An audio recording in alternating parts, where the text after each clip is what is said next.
Hey everyone, how's it going? So in Avengers Endgame, the Infinity Stones were used in tandem a few times. We had Thanos' initial snap in Wakanda, we had the Merge Hulk snap in Avengers HQ, and then Iron Man also technically at the rubble of Avengers HQ at the end of Avengers Endgame. And they made a comment at the beginning of Endgame where Rocket talks about how the Infinity Stone energy was dispersed across the universe, but it was especially concentrated on Earth, which I think makes a lot of sense considering all those snaps were done on Earth. So a lot of people thought that with 3 different snaps committed on Earth, there were bound to be some sort of cosmic scale, universe shattering type effects, you would think, of some degree. And in a lot of people's minds, the logical next step based on the Fox Marvel deal would be using that energy that's being released to say it's mutating people or it's unlocking mutants, similar to how the Mind Stone unlocked the abilities of Scarlet Witch and Quicksilver.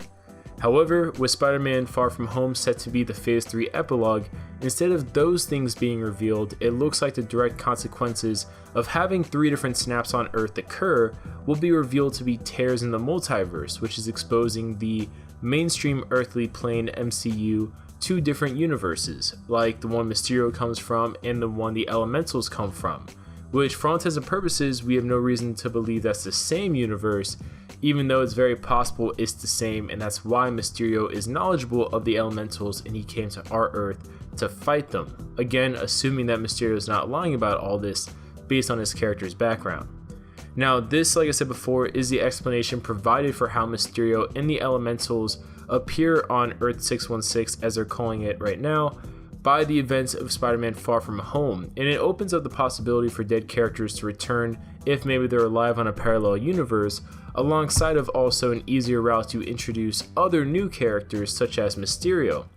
Now, unfortunately, with Mysterio's source material background, we can't really take everything he says at face value. We have to take a lot of it with a grain of salt because for all we know, he's trying to trick people, or there's a partial truth to it, which may be like he is from an alternate universe, but he's not a hero, and he's trying to pull like a Booster Gold type situation where he was like a nobody where he was at, but he had the tech, I guess, so he comes back to a place where he could reinvent himself and have the facade of a hero. Now, in this scenario where basically he's telling the truth about the tears in the multiverse and him being a hero and a sorcerer from his Earth and all that good stuff, how will he and Spider-Man or Spider-Man and S.H.I.E.L.D. close those rifts in the space-time continuum? Now, the answer actually does exist in the Marvel Cinematic Universe, as other MCU properties such as Agents of S.H.I.E.L.D. and Agent Carter have actually explored literally this type of thing throughout some of their episodes. Now, since there are a lot of debates about the canon of Agents of S.H.I.E.L.D., even though we have Phil Coulson in there, played by the same actor, Clark Gregg, and we've had Nick Fury appear, and we've had multiple confirmations where it's a thing where it's in canon, but it's one of those kind of sub-canon things where it's there, but it just won't be directly referenced in any point in time for whatever reason. But because those debates go on, we're going to focus initially on Agent Carter. This is because Agent Carter was created by Christopher Marcus and Stephen McFeely, who were also involved with the writing for the entire Captain America trilogy, Thor: The Dark World, Avengers Infinity War, and Avengers Endgame. And in Avengers Endgame specifically, the actor that plays Edwin Jarvis, in that scene where they kind of go back in time and Tony talks to his dad, that's the same actor that played the character in the Agent Carter series, which in my mind further reinforces its legitimacy in canon.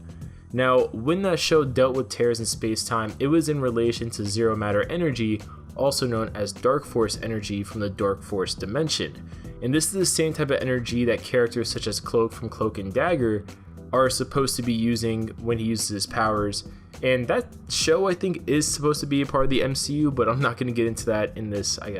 video today. To close the space-time tear in Agent Carter, which was connecting Earth to the Dark Force dimension, gamma radiation was used in a device called the Gamma Cannon, which was created partially by Howard Stark and the Strategic Scientific Reserve. Now, if gamma radiation sounds familiar, it's the type of radiation that is emitted by the Infinity Stones according to both the first Avengers movie and Avengers Endgame, and obviously it also has relations to the Hulk as the character. Now, another space-time tear was shown in Agents of S.H.I.E.L.D., and this one was formed when an explosion of space-time warping monoliths exploded, creating a bridge to the Fear Dimension. Now this resulted in energies from the fear dimension being released and leaking into the mainstream MCU universe earthly plane until the tear was closed, and in order to seal it, a gravity containment device was created which was powered by gravitonium, which was used to first contain the rift and then later on kind of upgraded to permanently close and seal away the rift that was connecting Earth to the fear dimension. Based upon the previous incidents, it's very possible that in Spider-Man Far From Home, we'll see a showcase of whether it's technology used by Mysterio or technology used from S.H.I.E.L.D. We'll use something from either or, I would guess. Maybe that's hinted at least if they don't want to directly show it, used to close the different tears in the multiverse which was caused by the Infinity Stones. And at the same time, I think this would be a really cool way of also kind of having a nod to the merged Hulk still being alive, because it would be nice to hear about what the character is up to now after the events of Endgame, and considering the relations of the gamma cannon, gamma radiation, the Infinity Stones, the tear, all that good stuff. I wouldn't be surprised if they revealed to us that Dr. Banner is working now to close them, based upon maybe he feels guilty for one of his snaps causing it, whether it's that or maybe he also feels a partial responsibility to it, seeing as he's the #1 expert in the world for gamma radiation type events, type incidences, type science, I guess, experiments, whatever you want to call it. So that'd definitely be really cool. Now, if it's not addressed in the upcoming Spider-Man film, it's also very possible Doctor Strange will tackle that issue, considering interdimensional threats is kind of his thing, and him protecting the earthly plane. It will also be very interesting to see now that he no longer has the Time Stone in his possession. But comment below your guys' thoughts. What do you guys think about this? What do you think of the multiverse tears? Do you think they'll be sealed off in this movie, or will they be left open? Leave your comments down below, and we'll see you guys later.